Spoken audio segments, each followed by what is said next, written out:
امام علی نے کہا کہ یقیناً یاد رکھو خدا نے جو یہ مرض تمہیں عطا کیا ہے یہ تمہارے گناہوں کی بخشش کا ذریعہ ہے۔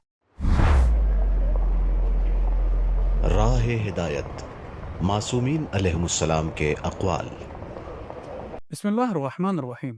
قال امیر المؤمنین علیہ الصلاۃ والسلام جعل اللہ ما كان من شكواك حطا لسيئاتك فإن المرض لا أجر فيه ولكنه يحط السيئات ويحطها حتى الأوراق وإنما الأجر في القول باللسان والعمل بالأيدي والأقدام وإن الله سبحانه يدخل بصدق النية والسريرة الصالحة من يشاء من عباده الجنة۔ امام علی علیہ الصلوۃ والسلام جس وقت جنگ صفین سے واپس ہو رہے تھے تو انہوں نے راستے میں اپنے ایک ساتھی کو دیکھا، اپنے ایک صحابی کو دیکھا کہ جو دیوار سے ٹیک لگائے بیٹھا ہوا تھا، کہ جس کے چہرے سے آیا تھا کہ وہ مریض بھی ہے۔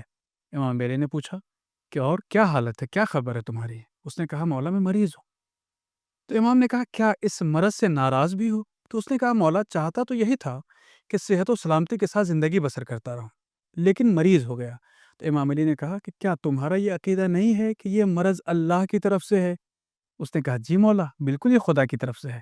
تو امام علی نے کہا کہ یقیناً یاد رکھو خدا نے جو یہ مرض تمہیں عطا کیا ہے یہ تمہارے گناہوں کی بخشش کا ذریعہ ہے۔ یہ امام علی علیہ الصلوۃ والسلام حکمت نمبر 42 میں ارشاد فرما رہے ہیں، یہ جو بیماری تمہارے اوپر عارض ہے یہ تمہارے گناہوں کی بخشش کا ذریعہ ہے۔ پھر امام علی علیہ الصلوۃ والسلام فرماتے ہیں کہ چونکہ مرض میں کوئی ثواب نہیں ہے لہٰذا اس کے نتیجے میں تمہارے گناہ بخش دیے جاتے ہیں، اور یاد رکھو اجر و ثواب ہمیشہ عمل کے بنا پر دیا جاتا ہے۔ لہٰذا وہ لوگ کہ جو یہ سوچتے ہیں کہ میں صرف سوچتے سوچتے جنت میں چلا جاؤں اور جنتی بن جاؤں، یہ چیز ناممکن ہے۔ امام علی نے اپنی حکمت میں یہ واضح کر دیا ہے کہ اجر و ثواب صرف بیٹھے رہنے سے نہیں ملتا ہے بلکہ عمل کے بنا پر ملتا ہے، چاہے وہ عمل زبان کے ذریعے سے ہو یا ہمارے اعضاء و جوارح یعنی ہمارے ہاتھ پیر کے ذریعے سے ہوں۔ یعنی بیٹھے بیٹھے نہ جنت مل سکتی ہے اور نہ روٹی۔ لہٰذا اگر انسان جنتی بننا چاہتا ہے تو اسے چاہیے کہ اپنی زبان کو حرکت دے اور اپنے وجود میں حرکت پیدا کرے۔ پھر امام علیہ الصلوۃ والسلام فرماتے ہیں کہ خدا اپنے ان مخصوص بندوں کو کہ جس کے لیے چاہتا ہے اسے جنت عطا کر دیتا ہے۔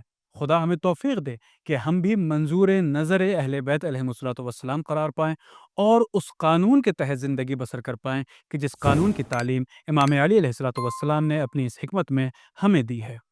والسلام علیکم ورحمۃ اللہ وبرکاتہ۔